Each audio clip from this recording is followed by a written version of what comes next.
Quand les nouvelles s'affolent, Métropole fait le point. Le point tous les matins, simultanément sur Radio et Télémétropole. Le point est une courtoisie de la BNC, Unipièce, MSC+, Arcordia Shipping et Lisa Lotto. Madame, Monsieur, bien le bonjour, bien le bonsoir, bienvenue sur Métropole à la rubrique Le Point. Aujourd'hui, nous parlerons politique, nous parlerons communication, nous parlerons crise, mais surtout nous parlerons de la communication politique en temps de crise avec votre invité, notre invité, Alex Joseph, qui est expert en communication politique. Bonjour, bonsoir Alex et bienvenue sur Métropole. Bonjour, bonsoir des Augustes, bonjour à tous les téléspectateurs et auditeurs aussi de Radio Télémétropole. Merci pour l'invitation, c'est toujours pour moi un plaisir de parler de communication politique qui est très nouveau en ce qui a trait à la façon dont nous faisons la politique en Haïti. L'émission d'aujourd'hui sera didactique, politique et pratique. D'après vous, c'est quoi la communication politique et surtout en temps de crise? Comprendre la communication politique exige aussi qu'on fasse une certaine historique de la politique dans le temps, puisque c'est l'époque contemporaine qui nous impose et la communication politique. Et c'est aussi suite à ce mariage combien important entre la politique et la démocratie, puisque dans le temps, le totalitarisme a exigé que les chefs d'État ou encore les chefs de gouvernement imposent ce qu'ils veulent à la population. Donc il n'y avait pas cette question de rendre compte, il n'y avait pas cette question de créer ce couloir de communication entre les gouvernés et, je dirais, les dirigeants politiques. Et puisque nous sommes dans l'ère démocratique, puisque aujourd'hui la démocratie exige ce couloir de communication entre les gouvernés et ceux-là qui nous dirigent, donc il nous était posé carrément l'option communication politique. Et comprendre l'option de communication politique exige une certaine, je dirais, manière, parce que dans le temps, comme je l'ai toujours dit dans mes émissions, il faut essayer de comprendre la redevabilité, de marier la redevabilité et la communication politique. Peut-être que c'est un peu nouveau ce terme, la redevabilité, c'est venu justement suite à un ensemble d'échecs des ONG, échecs au niveau de l'aide humanitaire, et maintenant les bailleurs de fonds exigent que les ONG, les organisations non gouvernementales, elles aient cette unité de redevabilité permettant justement de contrôler les bénéficiaires, le degré de satisfaction des bénéficiaires. C'est exactement ce que nous n'avons pas fait dans la politique haïtienne qui, je pourrais dire, qui est à l'origine de ce retard, et même au niveau de développement. Est-ce que l'on peut dire que la communication politique, que ce soit en temps de crise ou en temps ordinaire, c'est le fait de ne pas faire uniquement, de ne pas agir ou de ne pas parler uniquement, c'est de rechercher la manière de faire, de dire, mais aussi de se rapprocher, de s'approcher de l'autre également, et même en l'aidant, de l'inviter à comprendre pourquoi on l'aide. C'est-à-dire, c'est de créer ce rapport humain et si vous voulez, fraternel, etc., ou bien rapport humain tout simplement. C'est exactement. Alors c'est pour parler à ce déficit de communication, puisque généralement dans la gestion de ces projets, les ONG elles viennent, elles nous imposent, elles imposent aux bénéficiaires certains projets peut-être qui ne traitent pas de leur pratique encore. Et c'est pour cela justement que aujourd'hui, avant même de réaliser un projet, il faut deux unités importantes. Deux unités importantes, c'est d'abord le MNI, le suivi évaluation, et l'unité de redevabilité qui essaie justement d'établir un couloir de communication permettant justement de sélectionner, alors définir clairement les critères de sélection et permettre aux bénéficiaires de dire ce qu'ils veulent exactement, parce que c'est eux qui sont victimes, c'est leurs maisons qui sont détruites, c'est leurs familles qui sont en difficulté, donc c'est à eux de dire exactement ce qu'ils veulent comme projet, ce qu'ils veulent comme, je dirais, encadrement. Donc c'est de même pour la politique, et je l'ai toujours dit. Donc la communication politique, elle est transversale. Elle est justement avant la prise de pouvoir. Elle permet justement aux personnes élues, encore aux élus, de mieux diriger à partir de leur politique publique. Et troisièmement, après. Donc, ce qu'on fait toujours en Haïti, on fait de la communication politique. Alors, l'histoire rappelle que, avant l'époque contemporaine, donc, la façon dont on faisait la politique, c'est que alors, il n'y avait pas de communication politique, c'est que les gens viennent, ils disent, ok, voilà, je vais faire, j'ai envie de faire, voilà ce que je vous propose de faire, il faut faire, on va faire. Et maintenant, la communication politique, comme tu as dit tout à l'heure, c'est que ça permet de marier l'action à la parole, à partir des indicateurs clés permettant de vérifier, de codifier chaque action du gouvernement, chaque action de l'acteur en question. C'est de faire parfois et c'est de demander la permission de faire aussi. Faire et exactement. La permission de faire, la communication politique. Mais maintenant, voyons, si vous voulez, ce volet important dans notre petite rencontre d'aujourd'hui, c'est la communication tout court en temps de crise ou la communication en temps de crise, la communication politique, disons mieux, en temps de crise.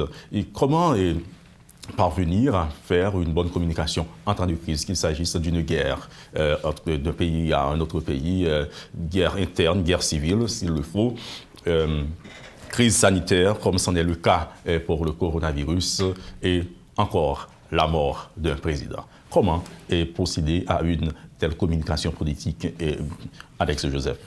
Alors, ce qu'il faut surtout comprendre de la communication politique, ça se fait entre 3 acteurs importants. Et aujourd'hui, c'est un fait de la démocratie. Alors, le déficit, c'est que nous aimons la démocratie alors que nous ne faisons pas de la politique, de la communication politique. On ne peut pas faire de la démocratie sans la communication politique, parce que c'est, je dirais, c'est la toile de fond même de la démocratie, puisque dans le temps, comme je vous ai dit, donc on dit on fait n'importe quelle promesse, propagande, et puis ça s'arrête là, puisqu'on a le contrôle du pouvoir et on n'a même pas besoin de la majorité. Aujourd'hui, c'est la communication de masse qui est, je dirais, quelque chose de très important dans la gestion, dans le contrôle du pouvoir, exige aussi que ces 3 acteurs clés soient en harmonie à partir de certaines exigences faites par la communication politique. C'est d'abord les hommes et femmes politiques, et ensuite, je vais revenir à partir de la question sur la gestion d'abord du président Jovenel Moïse, malheureusement, regretté mémoire, et jusqu'à sa mort. Donc, il y a aussi alors, le 3e acteur important, c'est l'opinion publique. Et c'est exactement ce déficit que nous avons aujourd'hui. Les acteurs, ils essaient justement de contrôler l'opinion publique, alors que on n'a pas fait justement les travaux préparatifs, par exemple. Je peux dire que dans toute gestion de pouvoir, il faut d'abord s'asseoir avec l'équipe de communication, définir les stratégies de communication à partir d'un projet de société.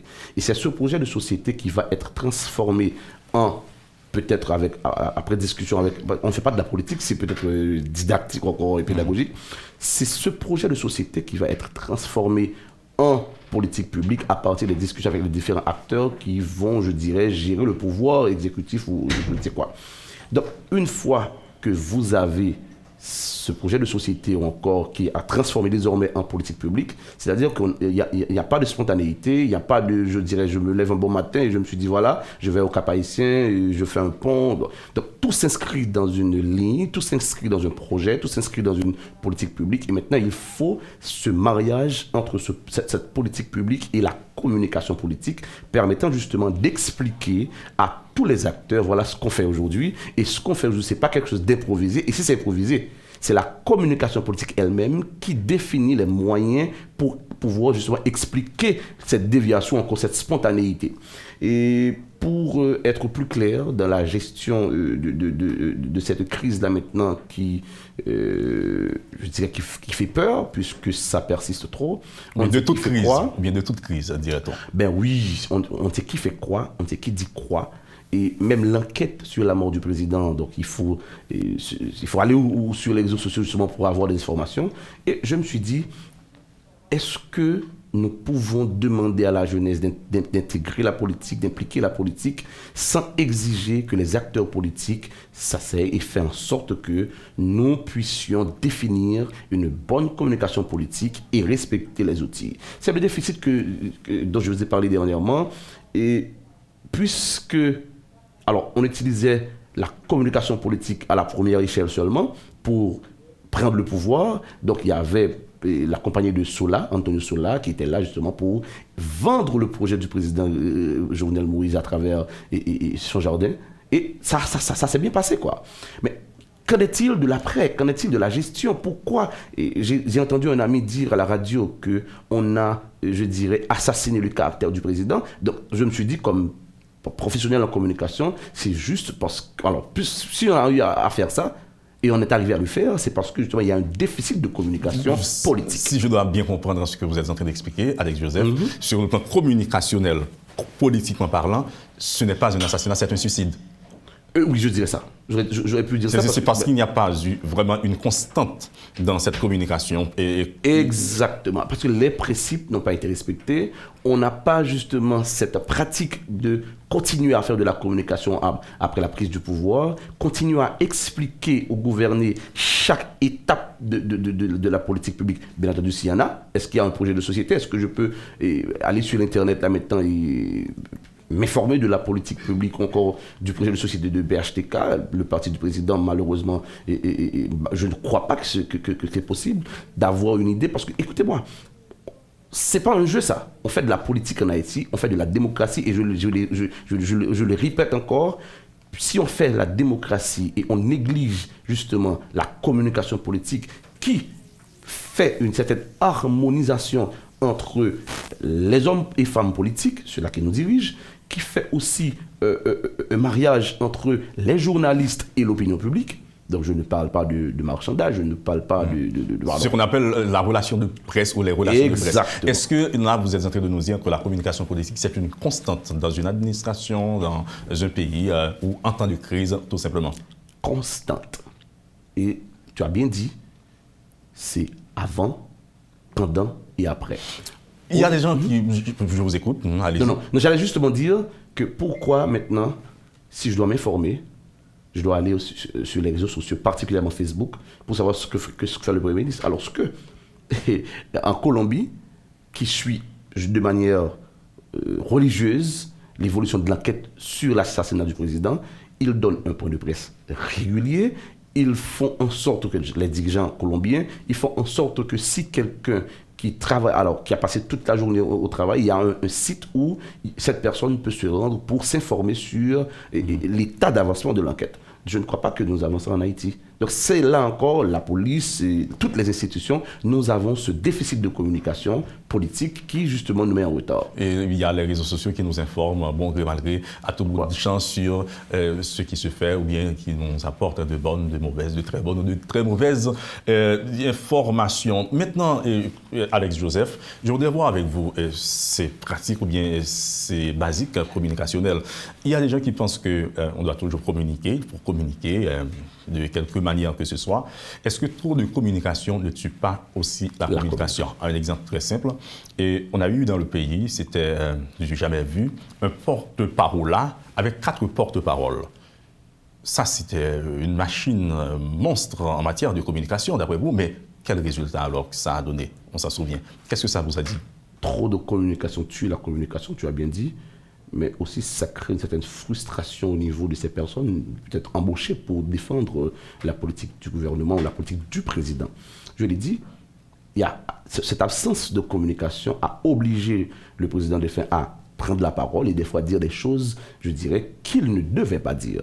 Parce que nous sommes justement dans un état de désordre, il faut le dire, où n'importe qui fait n'importe quoi, où n'importe qui peut, alors, pense qu'il peut faire n'importe quoi. C'est exactement ce dont je voulais vous parler ce matin et je voulais dire aux auditeurs, si nous voulons une nouvelle Haïti, il faut non seulement exiger l'implication, l'intégration de la jeunesse, mais il faut aussi exiger la formation des dirigeants politiques sur ce changement combien important qu'apporte justement la communication politique. On ne peut pas se lever un bon matin et dire que nous sommes des dirigeants politiques et nous négligeons les exigences font par non seulement la démocratie et aussi la politique. Maintenant, il y a des gens qui pensent qu'on ne devrait pas laisser donner à un leader l'opportunité de porter sa propre parole, peut-être sans la soigner aussi. Parce qu'une parole non soignée, c'est une parole qui dérange. Et on reprochait à l'ancien président, le président assassiné, Jovenel Moïse, de trop parler parfois, trop parler d'abord de manière trop régulière, d'une part, mais en termes de durée dans ces prises de parole. Vous qui regardez et si vous voulez, qui suivez les dernières actualités sociopolitiques, êtes-vous d'avis? Être un leader politique, vous n'êtes pas obligé automatiquement d'avoir cette capacité de dire, de prendre la parole, de construire votre discours. D'ailleurs, le discours, c'est le discours de l'équipe.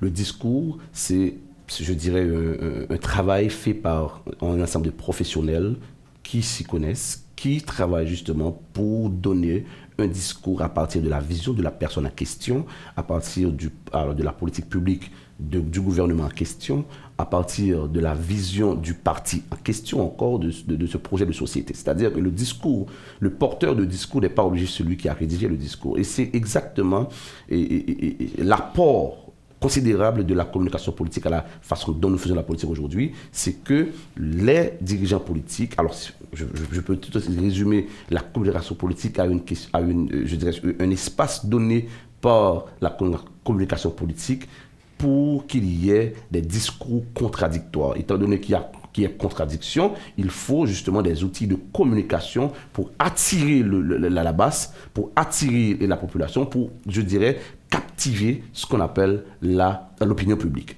Donc, pour ce faire, le président, il doit, le responsable en général, il doit s'asseoir avec toute l'équipe pour dire on est à quel niveau de notre projet de société encore, on est à quel niveau, quand je parle de projet de société, là on est en campagne. Il faut que ça soit clair, puisqu'on est pédagogique ce matin. Donc, en campagne, on est à quel niveau de notre projet de société? Parce que je vais parler de finances publiques, je vais parler comment je veux dire ça, affaires étrangères, je vais parler aussi de santé, quoi, de sécurité en général. Donc, on va à quel niveau? Toute l'équipe est là. On est à quel niveau de notre projet de société? Et puisqu'on va parler santé, donc qu'est-ce que je dois dire? C'est pas que vous n'êtes pas allé à l'école, c'est pas que vous n'êtes pas éduqué, c'est pas que vous n'avez pas cette matière grise, quoi. Mais pourquoi est-ce que les Haïtiens pensent qu'ils peuvent tout faire? Je ne pense pas que nous avons, je dirais, cette capacité de tout faire. Donc, avant l'émission, nous avons reçu... Alors, des gens sont venus nous dire, est-ce que vous voulez du café? Est-ce que je peux vous donner à manger? Il y a quelqu'un qui nous a ouvert la barrière, quoi. Donc, à chaque étape, à chaque niveau, il faut accepter que les gens qui s'y connaissent, les gens qui connaissent le métier, font leur job. La communication de manière globale, la communication politique, c'est un processus, c'est une affaire d'équipe. D'équipe et de principe. On en parle davantage après la pause. Merci encore une fois, Alex Joseph, d'être disponible pour l'auditoire de Métropole, pour nous, et évidemment de manière particulière, pour parler de la communication de manière globale, mais de la communication politique en temps de crise. Et on en parle davantage après la pause. C'est le temps d'observer cette pause, Madame, Monsieur. Dans un instant, nous reviendrons pour la suite de la rubrique Le Point sur Métropole. Le Point est une courtoisie de la BNC, Unipièce, MSC+, Accordia Shipping et Lissa Lotto. Bon retour à vous tous et à vous toutes. Bienvenue à la seconde tranche de la rubrique Le Point de Métropole. Bonjour, bonsoir Alex Joseph. Bonsoir, désolé, et bonsoir à tous. Nous avons parlé de communication politique, communication tout court en temps de crise. Nous avons passé sur quelques grands événements que nous sommes capables de songer et dans l'histoire récente, si vous voulez, d'Haïti et du monde. Coronavirus a frappé l'Europe, en France notamment. Le président Emmanuel Macron dit « Nous sommes en guerre ». En Haïti, tremblement de terre, tout le monde attend un message de l'ancien président René Garcia Préval. C'est lettre morte, c'est silence du cimetière. Et après, vraiment longtemps après, dans une interview que il y a un média étranger, il dit il y a certaines circonstances où presque va trouver mots pour partager avec un monde qui est en tristesse, qui est en deuil. Un monde qui est en monde, par exemple, il dit il va connaître comment il parle devant un monde qui est un monde mourir. Je cite les exemples ou bien la parole de l'ancien président. En Haïti, 2 cas que nous découvrons, nous faisons une grande campagne, si vous voulez, de grandes déclarations, de grandes, si vous voulez, conférences de presse sur 2 cas que nous trouvons. Et le président est assassiné chez lui, on ne sait pas dans quelles circonstances. Le Premier ministre, oui, l'homme du pouvoir, ou bien l'homme qui a été au pouvoir à l'époque, le Premier ministre, Claude Joseph, a pris les rênes du pouvoir et a dit « tout est sous contrôle ».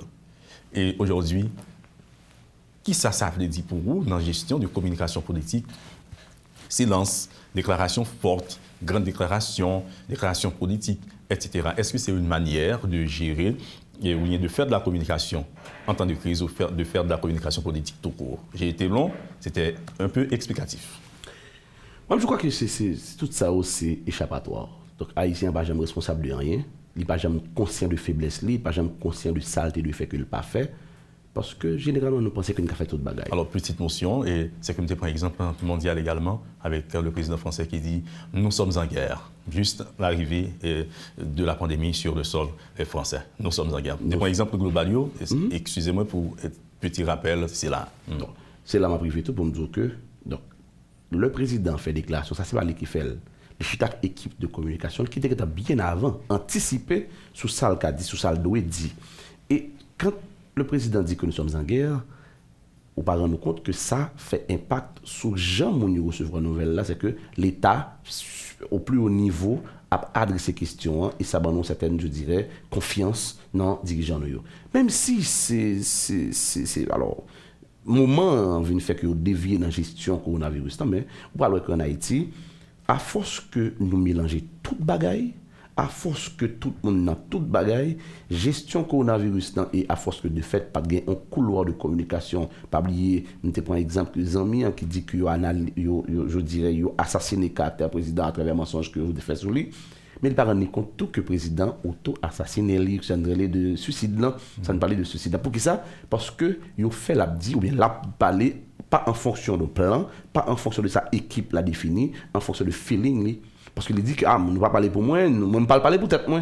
Donc mais parler peut-être pas de problème, mais il faut comprendre qui à quel niveau, qui momentum pour dire bagaille parce que communication lui-même, il prévoit tout ça.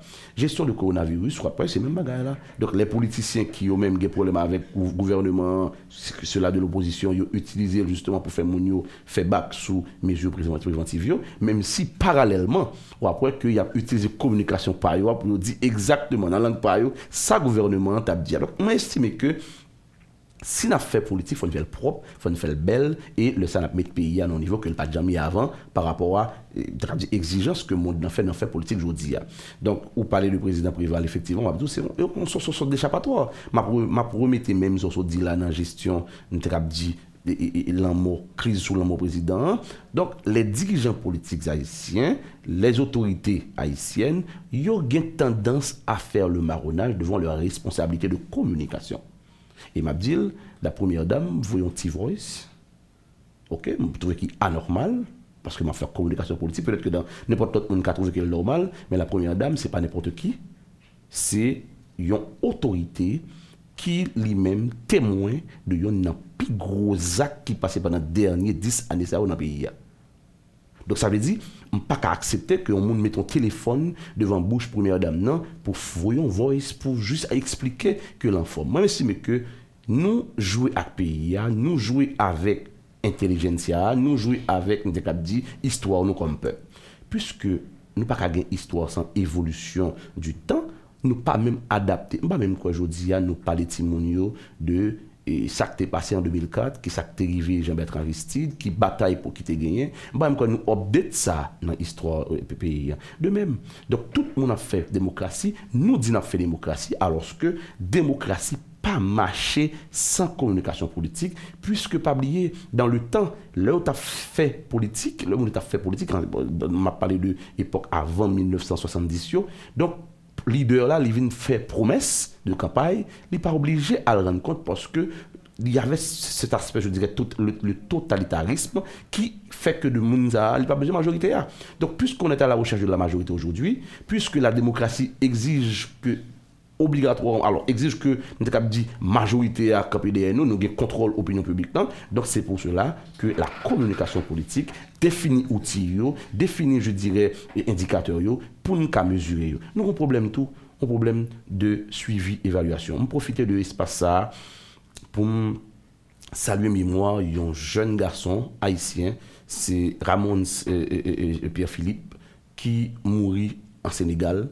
C'est un expert en suivi évaluation qui malheureusement était obligé de quitter le pays pour aller travailler au Sénégal et qui mourit avec complications Covid-19.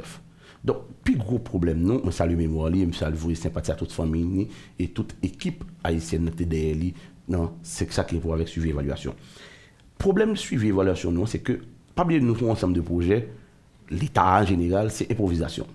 Ou pas qu'à faire développement dans l'improvisation. Moi, je te dis, le fait que ces caravanes, moi, avec écouté dans l'autre station, nous avons fait une émission, moi, je t'ai expliqué que nous pas fait développement sous improvisation et ça que je crois que ou pas même capable d'évaluer retomber décision, je dirais, qui prend de manière improvisée, parce que pas des indicateurs qui te prévoient pour eux, qui te permettent de mesurer dans le temps l'impact sur la population.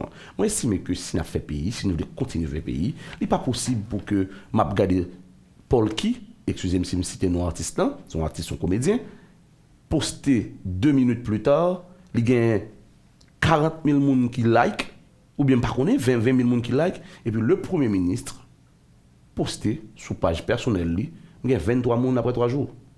C'est pas possible. C'est parce que justement, nous avons fait politique coquin, nous avons cherché à gagner 40 000 partis politiques bidons qui nous support, alors que les outils de communication auraient pu arranger ça. Permettez-moi de faire de petites répliques pendant ma temps là. Donc la communication politique est une affaire d'expertise et de stratégie, c'est exact. Tout à fait. La communication politique, c'est aussi le respect de sa parole donnée en campagne ou autre. Alors, c'est mettre l'action sur la parole.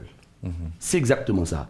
Donc, nous te promettons dans la campagne là que nous avons fait le point sur certaines choses, particulièrement la gestion de la communication de l'État, dont dit exactement à quel point nous sommes dans la campagne là. Par exemple, le plus gros déficit dans c'est que les leaders politiques ne se vendent pas bien.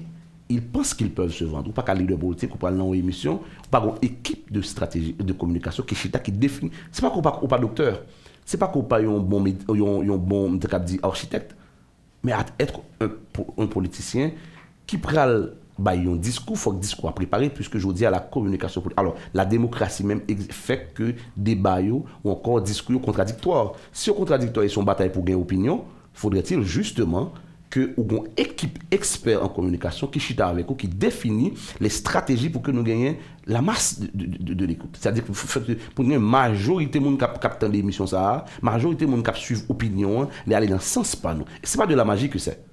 Lorsqu'on là prend président pour Jovenel Moïse en campagne, il mettait le Jeanne Banane, il fait le semblable paysan, c'est pas de la magie que c'est.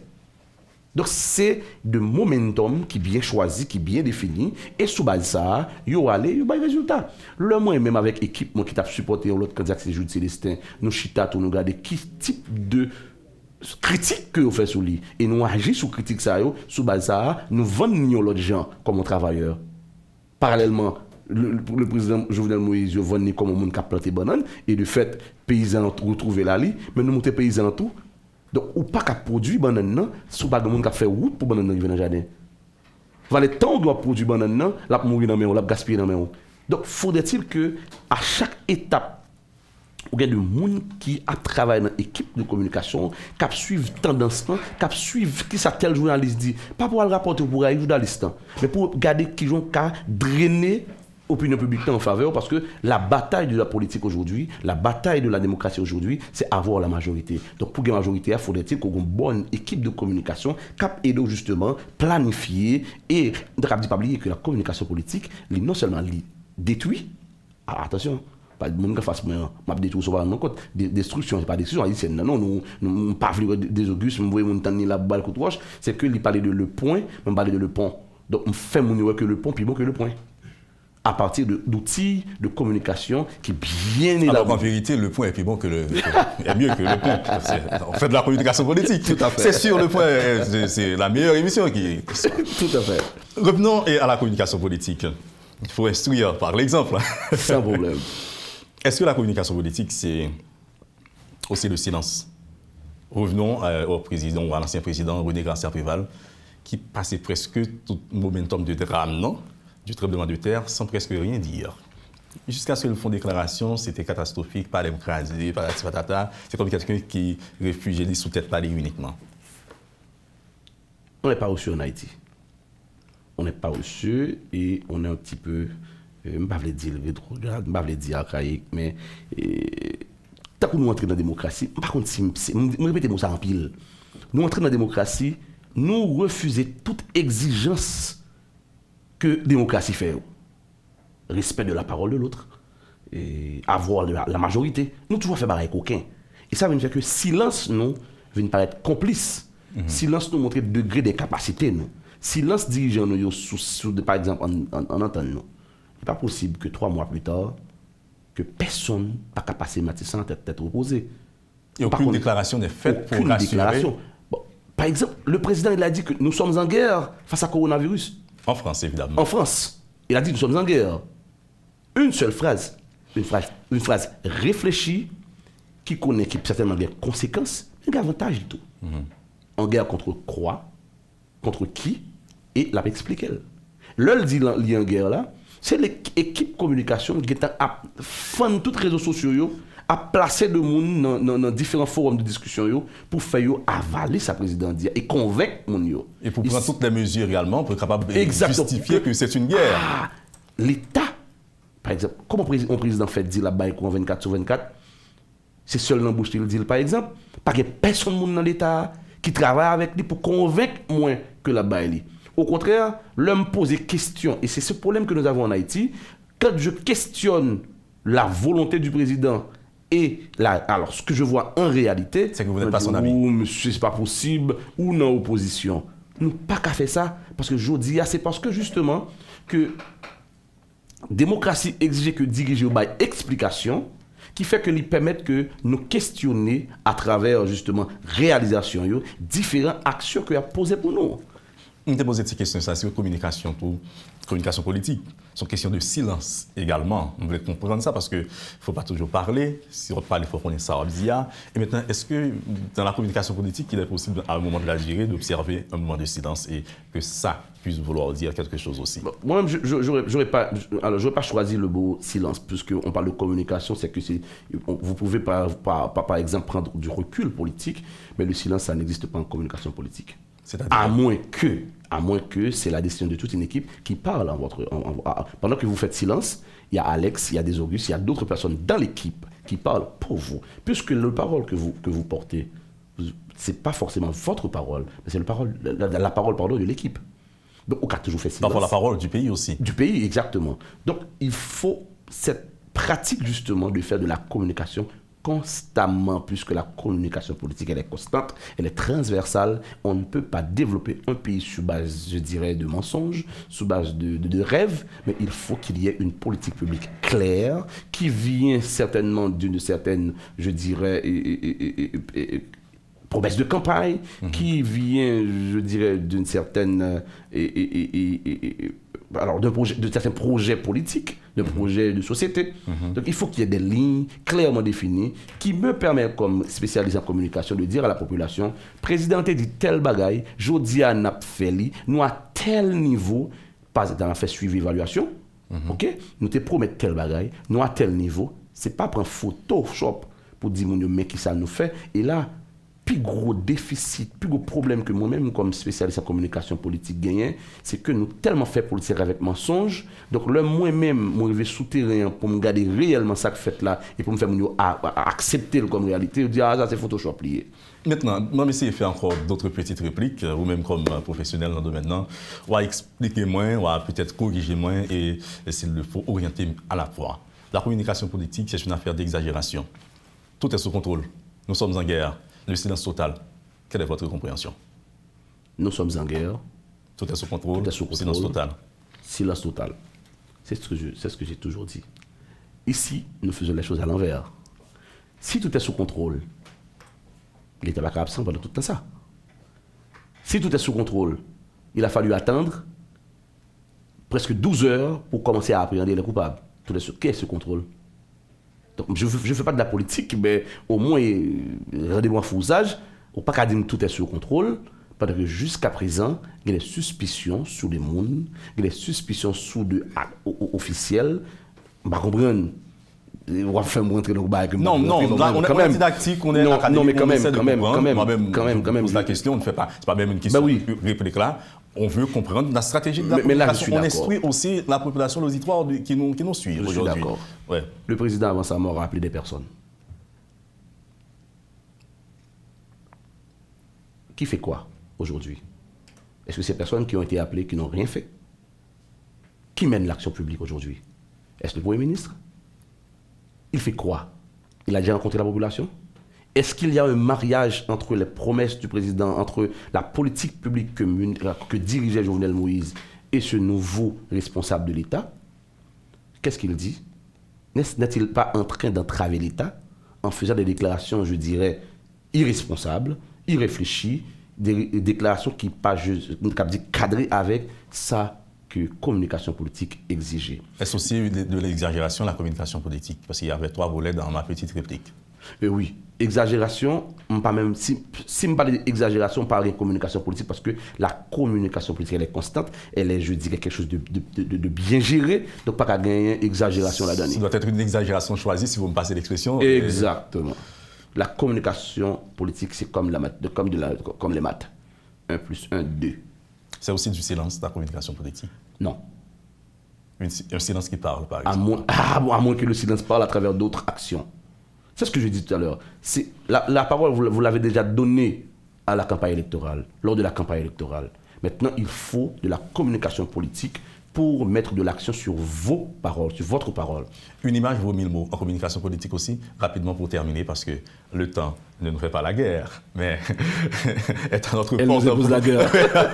Le temps nous impose la guerre. Est-ce aussi une image vaut 1000 mots en communication politique? Et cela, c'est peut-être ma dernière réplique ou ma dernière question pour terminer. C'est une forme de communication importante.